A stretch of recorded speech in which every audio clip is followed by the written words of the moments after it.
Hey everyone, welcome back. And this is my review of Bleach. Bleach Manga Chapter 555. And finally, Ichigo Kurosaki has returned. Kind of. We do get some scenes in this chapter with Ichigo at the Soul Palace, and something I'm kind of disappointed about is that they didn't show like Ichigo's training with Shutara, Senjumaru, and Bones. I always imagined that with Senju, because he's wearing kind of a new wardrobe now. I always imagined that Senjumaru gave that to him or something to fit her role as like maybe it did something with his Reishi and Ryatsu and whatnot, and then maybe he had like a long ass like full frontal training with. Did I say Bones? Sorry, that's what I originally thought his name was.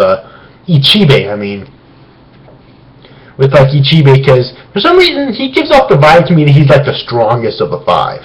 Alright, I don't know why, but yeah. First off, I don't think we've really seen what Shutara and Ichibe made for the Soul Society, which is why they're in the Royal Guard. We definitely have it with Ichibe. So yeah, it's kind of disappointing that we didn't see that with both of them, and we haven't yet seen what's up with Byakuya, Renji, and Rukia either, because they were up at the Soul Palace as well. So yeah, although I think Byakuya stayed back with a Cutie Gene's section of the Soul Palace, and Byakuya and Renji I think were at with Shutara, if I'm not mistaken. So yeah, but anyways. Now, everyone's making this reference, so I have to too. Ichigo ends up they say that Ichigo can't use the pillar to go back down to the Soul Society because they can't use it on a whim, so instead they create a stairway for him to go down. They say it'll take him at least a week at a top speed, and it's probably a reference to Snake Way from Dragon Ball Z, so yeah. But, you know, it's a nice reference. So yeah, and they also say that the second invasion started 3 hours ago. So now we kind of know on times that since Juwabak and the Stern Ritters attacked for the second time, it's been 3 hours. But they said so that's kind of nice. But they said that they couldn't go get him then because he was training 3 hours ago. All right, and of course he needs to keep training. Now. When Ichigo gets there, really wondering exactly how he's going to go about fighting and whatnot, because we know that he has this new Bankai and everything. But, alright, and I really hope that there's lots of really cool new techniques there with him, alright? But he also has his Quincy abilities too, and I'm kind of half expecting him to like draw a bow at some point, you know, and start shooting arrows and whatnot, because he's part Quincy, that's what Quincy's do. And also makes me wonder if he ever actually got his hollow powers back, because I'm telling you, if he releases Bankai, puts on his hollow mask, and draws a Quincy bow and starts fighting like that, that would be fucking awesome. Okay? Or maybe like one of his Zanpakuto is his Bankai and the other is like his Quincy power that can maybe be used as a sword, but can also transform into a bow if he wants it to. That would actually be pretty interesting. Alright.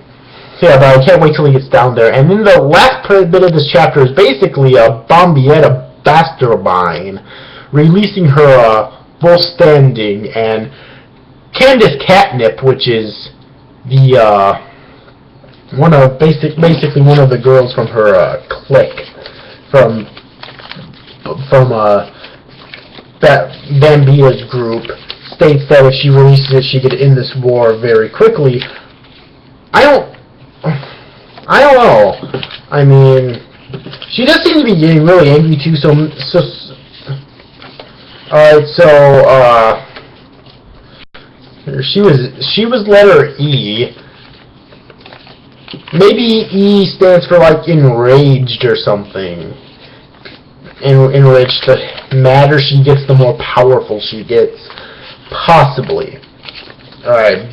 I couldn't see her ending this war really quickly with her standing, because I mean, there's still so many Stern Ritters, and then of course there's always Uryu, which it's still unsure about.